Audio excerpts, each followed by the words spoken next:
صباح الخير، صباح الفل، صباح الجمال على عيونكم وأحلى اخوات في الدنيا كلها، يا رب تكونوا بخير. النهارده هنعمل فيديو جامد جدًا، هنعمل مع بعض طواجن الرز بقى القمر اللي أنتم شايفينها دي، فلفل كده، وكمان هنعمله محشي بالكبد بتاعة الفراخ، وهنشوف كل التكات عشان يطلع معاكِ بالشكل القمر اللي أنتِ شايفاه ده، وإزاي الرز ما يبقاش زفر من كبد الفراخ وتخلصي من أي زفارة موجودة فيها. فيالّا بينا كده، لو حد أول مرة بيشوفني أتمنى يشترك عندي ويحط لي لايك وشير كده للقناة، ونقول اللهم صل وسلم وبارك على سيدنا ونبينا وهدينا محمد وعلى آله وصحبه وسلم. هنبدأ كده، أول حاجة أنا جبتها ده نُص كيلو كبد فراخ. بتجيبيها طازة كده صابحة، بتجيبيها من عند الفرارجي يعني. أنا جايباها كده ومسكتها إيه يعني شطفتها شطفة كده، وهاتخلّص بقى من أي زفارة موجودة فيها. هابدأ كده أقطعها، الجزء ده كده اللي هو القلب ده، بيكون موجود فيه تكتلات دموية كده، هو والكبد برضه، فمهم أوي تتخلّصي منها عشان ما تبقاش زفرة يعني وطعمها زفر. معروف إن الكبد والقوانص بتكون الزفارة عالية جدًا فيها، فقبل ما هتعملي بيها الرز هنعمل فيها الخطوات اللي أنتِ هتشوفيها دلوقتي، هتعملي أجمد طواجن رز كده بالكبد وتكون حلوة واقتصادية، وهاقول لكم أنا جايباه بكام والموضوع كلّفني كام يعني.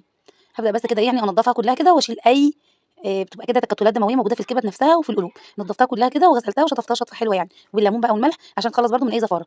كده هي بقت جاهزة أهي، مسكتها بقى هاقطّعها كده صوابع إيه كده الواحدة يعني الكبداية هاقطّعها 4، الكبداية كده هتقطّعيها على 4 قطع، زي ما أنتِ شايفة كده عشان لمّا تحطّيها في الرز تكون تستوي معاكِ وما تبقاش واخدة مكان كتير كمان.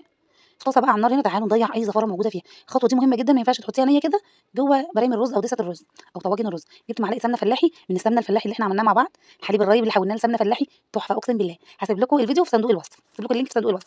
بعد معلقة السمنة كده ما سخنت أوي معايا، نزلت بقى بالكبدة كده عشان أدّيها صدمة، أقفل كل المسام بتاعتها علشان تبقى طرية معانا. إحنا عارفين الكبد لمّا بتستوي كتير بتنشف، فأنتِ بالخطوة دي كده لمّا تدّيها صدمة تقفلي كل المسام بتاعتها، فهتفضل محتفظة بالسوايل جواها، تبقى طرية معاكِ في الأكل.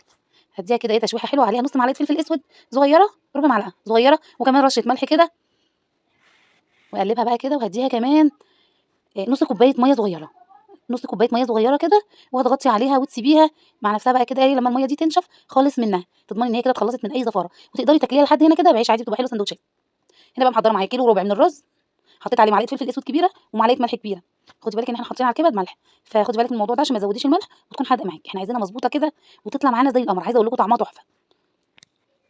حضّرنا بقى الرز على جنب كده، يالّا بينا بقى إيه نحضّر الطواجن بتاعتنا. تقدري تعمليها في صينية واحدة، يعني لو عندِك طاجن واحد صينية واحدة تقدري تعمليها فيه.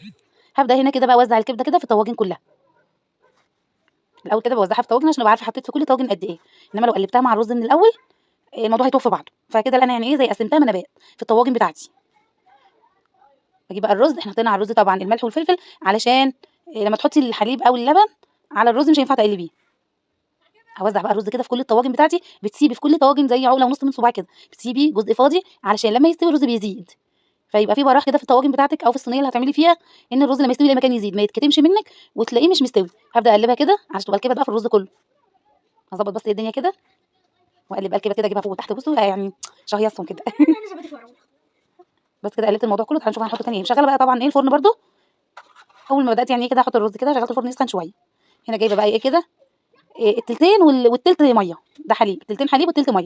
وهابدأ كده أحط على الطواجن بتاعتي، يعني مثلًا كيلو حليب وحطّي عليه نُص كوبايتين مَيّة. وابدأ كده إيه حطيت كلّه بقى كده بقى ما شاء الله الموضوع إيه كده بقى مضبوط.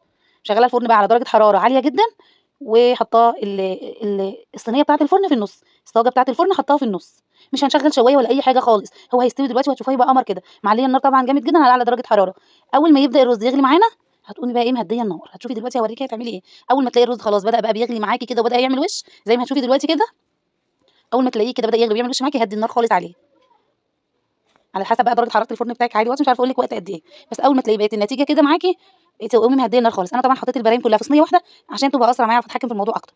كده بقى كان استوى بُصّوا حاجة كده تفتح النِفس، حاجة كده والله العظيم زي الفل، تحفة. كل واحد بقى ليه الطاجن بتاعه كده، فالموضوع بيبقى سهل، الولاد بيفرحوا بيها وبشكلها، بيفرحوا بشكل الدِسَت وهي كده، وكل واحد بيبقى ليه يعني الطاجن بتاعه. ده كان الفيديو بقى بتاعي النهارده، لو عجبكم ما تنسونيش بقى يا أحلى أخوات في الدنيا في لايك وشير وسبسكرايب للقناة. الوصفة جميلة جدًا جربوها واقتصادية وسهلة، أنا جايبة نُص كيلو الكبد ب45 جنيه، جربوها في حفظ الله وأمنه. باي باي.